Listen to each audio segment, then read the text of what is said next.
following content may contain mature themes and depictions of reported criminal violence. Listener discretion is advised.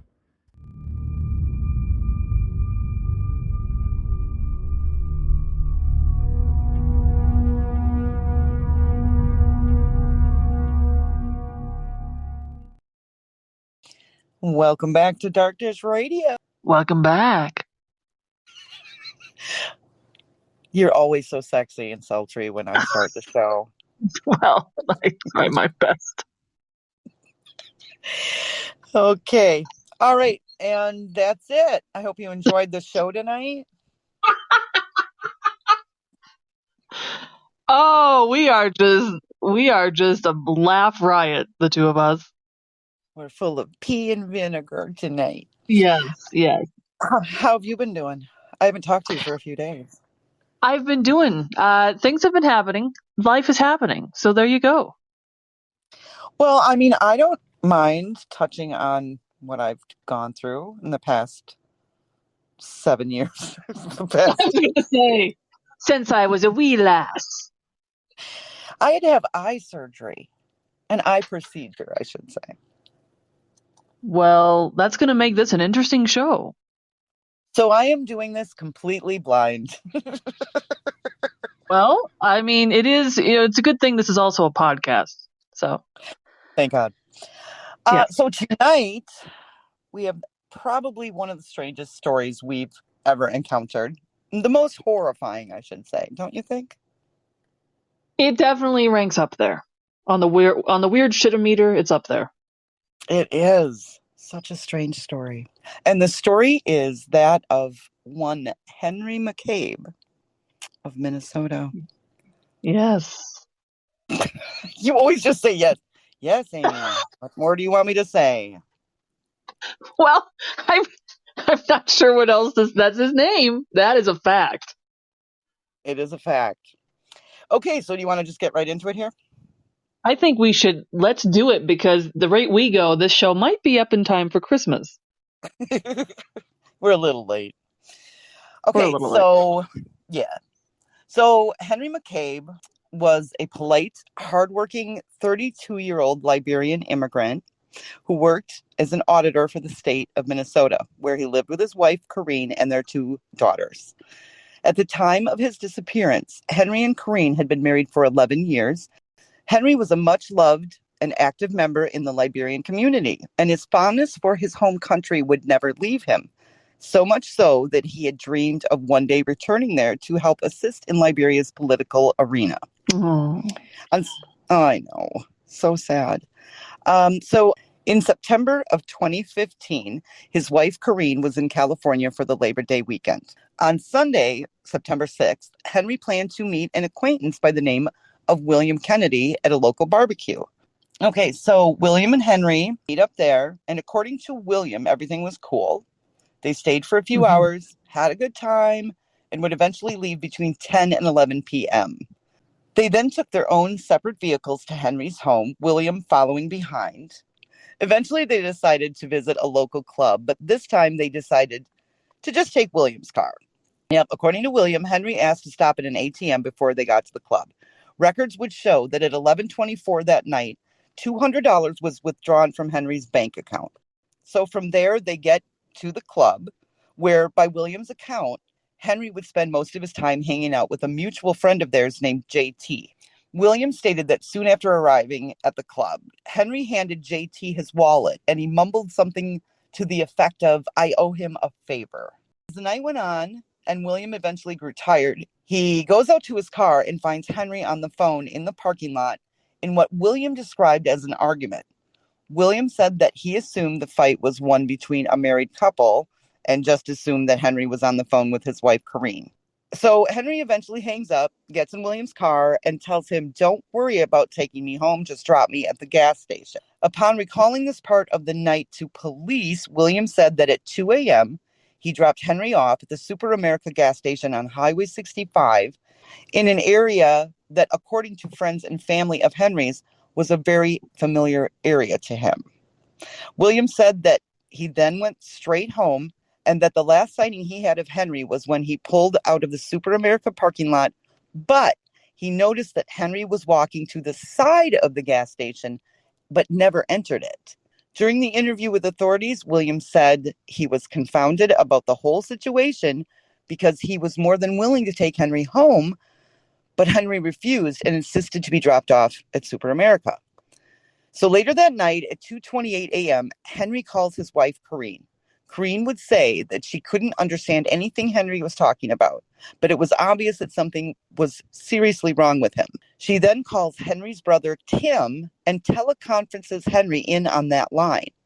Tim doesn't answer, and the call goes to his voicemail. The snippet of that recording, of which we are about to play, is of the actual phone call. The entire recording is over 2 minutes long, consists of grunts, growls, and screaming. It is one of the most horrifying things as far as a crime case goes that we've ever heard. So here's that clip.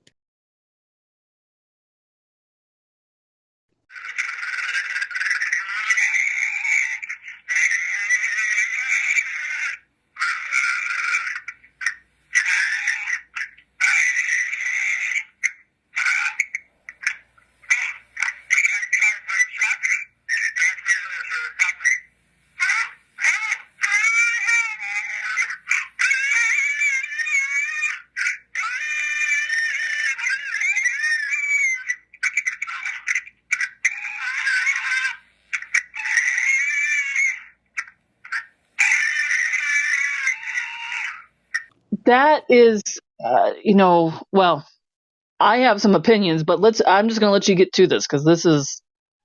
Yeah. Mm-hmm. So Corrine then filed a missing persons report the very next day. She informed them that JT told her that Henry had left the club around 1:50 a.m. with William. William tells the police everything he knows. The police go to the Super America gas station. Where they pull up the surveillance footage, and there's nothing there that shows William was there, nor Henry. However, police then go roughly 3 miles away to a Holiday gas station just to check those cameras. And sure enough, there is a car that matches Williams, as well as what looks like a man resembling Henry being dropped off at 1:58 a.m. Henry's phone records ping around the same time in the area of the second gas station, and there are no further signs of activity after that from Henry's phone. 2 months later, Henry's body was found by a kayaker on November 2nd. The body was found 3 miles from where Henry was last seen and only 2 miles south of his apartment. He was found with his cell phone in his right pants pocket, and the battery for the phone was in his left pants pocket, along with a VIP wristband from the club he'd been at, his wedding ring, and $15, which he could have used for a cab or Uber or whatever. Analysis showed his blood alcohol to have been 0.53. So, yes, he had been drinking, but he wasn't incapacitated or even extremely drunk at those levels. No obvious cause of death could be determined, and it was ruled a probable drowning. The New Brighton Police Department took over the handling of the case, and it is still unsolved to this day. So, that's what I've been able to find out. Now you found other things out. Well, there are some details that are a little curious. So I will say this. So if you look at our screen right now, you can see this, that his 3 calls that night, each one pinged a different cell tower. Now if you look here, you can see Fridley, Spring Lake Park, and New Brighton. These are all within 30 minutes. It's not possible that he physically moved like on foot to all 3 locations within that 30-minute window. Really? So if you look here, yeah. And so that's kind of curious. There's another curious thing. So, of course, the FBI analyzed this audio, of course. And they're trying to get to the bottom of it because, as you can tell from listening to it, it's pretty indiscernible, with the exception of grunting and groaning and screaming. You know, I don't even know how to describe it, short of that. Yeah.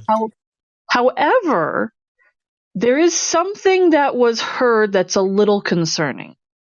Some people believe, and that is that at some point in the recording, Henry mentions the name Pappas. That was the nickname of William Kennedy. What? So the reason that's concerning also is because when he was initially questioned, Kennedy gives the wrong gas station description. And it wasn't until that CCTV footage was capturing him at another gas station that he finally changed his story. Not only that, his wife changed her story as well. Is that right? And, his wife had no explanation for why Kennedy, Pappas, would have left him at a gas station in the middle of the night instead of just taking him home. No. She thought that was a little sus herself. But again, unfortunately, even she was not being completely clear. Now, you could say, look, when people are under duress, they sometimes details can change or they're confused. I mean, that's possible. They did say that he had money in his bank account. It was never removed. Nobody drained him of all of his money in his account. So it wasn't anything like that. Okay.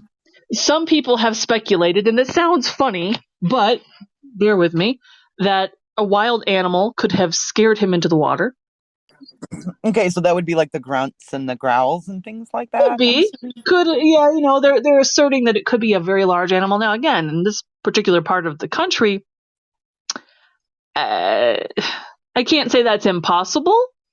Certainly there are black bear in Minnesota, an occasional mountain lion. Could it be something like that? I suppose. That's one theory they have. A lot of people have asserted also that they do believe, because of the misinformation and because he mentions the name Pappas in the recording, that William and Henry's wife had something to do with his death. Now, does that instantly make that true? No, but it could explain why they were changing their stories when further questioned. Yeah. So do they have any concrete evidence to kind of back that up? I don't believe so. As you said, this is something that's been pretty highly scrutinized ever since this happened. And again, some people also assert that the full recording is hard to find. It's often removed from the internet when it's posted, but when some people analyze the full recording, they say that it sounds like a Caucasian person is on the recording. Now, I don't know how you can really tell that, honestly, just from a recording. Some people say he says, "I've been shot," yet when the medical examiner looks at his body, there's no evidence that he'd been shot anywhere, even though there was pretty extreme decomposition at that point. They say that at the very end of the recording, the full recording, there's a few seconds of silence, and then you hear a man, not Henry, say, "Stop it." Oh my God. So this just all adds to the mystery. And Corrine, as you said, she calls Tim, and he hadn't, his brother, and he hadn't checked his voicemail until the next day. He described it as his brother crying, and he knew something was wrong. I just find it very curious about these 3 cell phone pings and this triangular shape, literally a triangular shape on the map. Why? What was making him move from location to location? Was this just to throw people off? Yeah, so he must have been in a vehicle, I would assume. Yes, because the police said there's no way, though that 30-minute window, he could not have been on foot in those 3 different cities. There's no way, and pinged within 30 minutes. And yet they found footage of a car at Holiday, of what looks like William and then Henry getting out of the car. Another question you could say is, William Kennedy says, well, I have Henry's car keys and wallet in my possession, which he turned into the police because he said that he took them from his friend so that he wouldn't drive home drunk. What? But that contradicts some other things. That's the thing. There's a lot of contradictory information with Henry's story. I mean, it's so bizarre. Yeah, and to have the battery in one pocket and the phone in the other, what is that? That is I mean, there's no. I cannot think of any reason that you would do that of your own volition. No, and along with his wedding ring. Right. Exactly. Mm-hmm. And so again, the medical examiner says, well, drowning. Okay, great, drowning, but Why? How? As you pointed out, his BAC was not that high. So I find it difficult to believe that the level of alcohol in his body would have that much. I can't say it's impossible, but that seems suspicious as well. Yeah, and the fact, I don't know, the grunts and growls, that just, people have actually said I hate to go down this route. I really do. But I they've think you should actually said, go down that road. I can go down that route. It's fine. It's just you and me and a couple other people. They say that UFOs. They're like, oh yeah, the aliens took him. Well, if the aliens were going to take him, would they take him just over to the next lake? Do you know what I mean? Next leg. Well, yeah. I mean, I think it's because, as you said, those guttural. It almost sounds like a monster. I mean, for lack of a better term, It does, and I do have access to the entire recording. So should we put yes. that in somewhere here and let the I folks? think we should just play it. It's 2 minutes long, at least. Okay, so we're gonna roll that right now.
Again.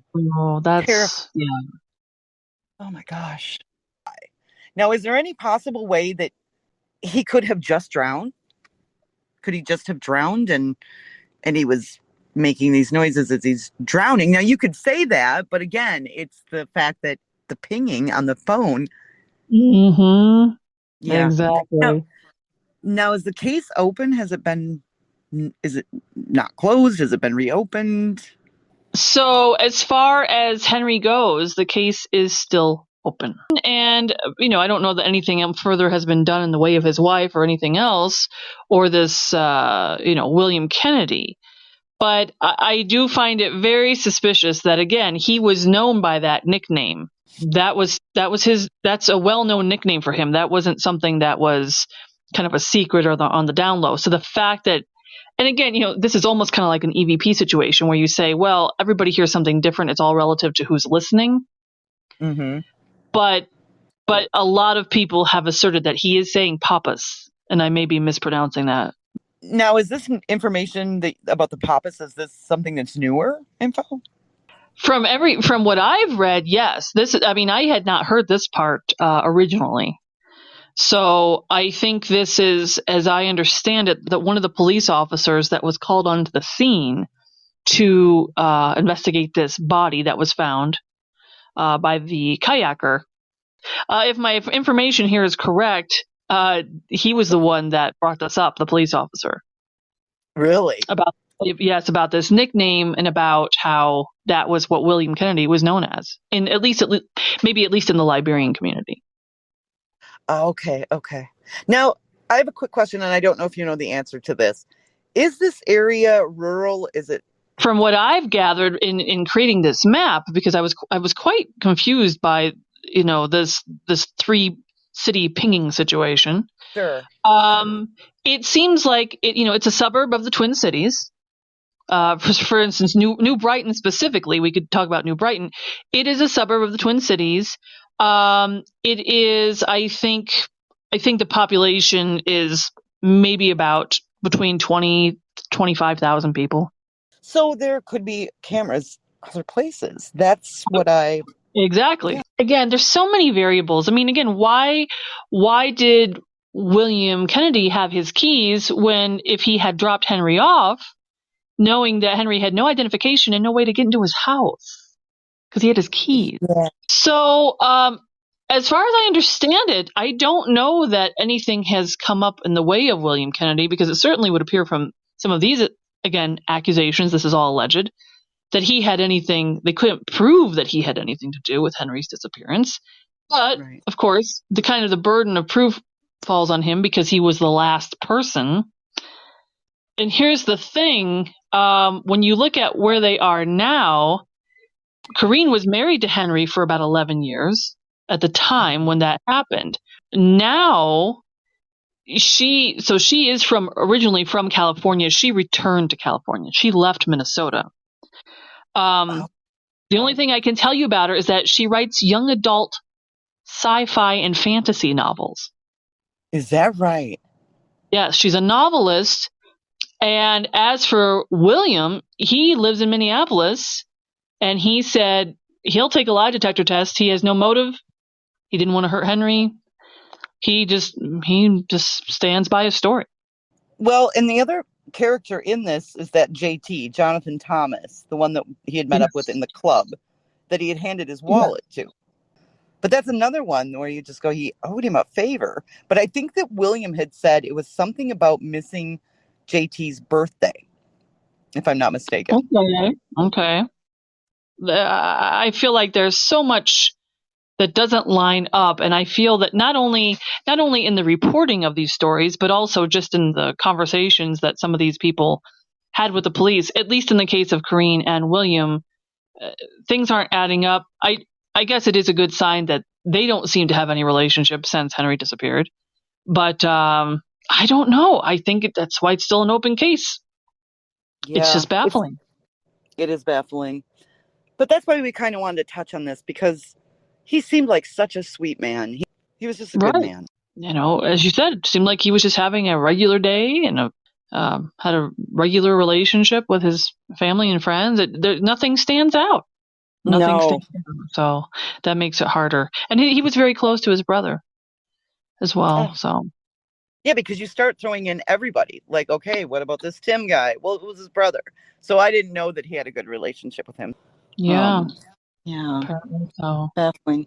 Well, anyway, we wanted to get the word out about this man who deserves justice, if there is justice to be had. Absolutely. The baffling case of Henry McCabe. Yeah. Well, thank you guys for joining us for this episode, and stay safe out there.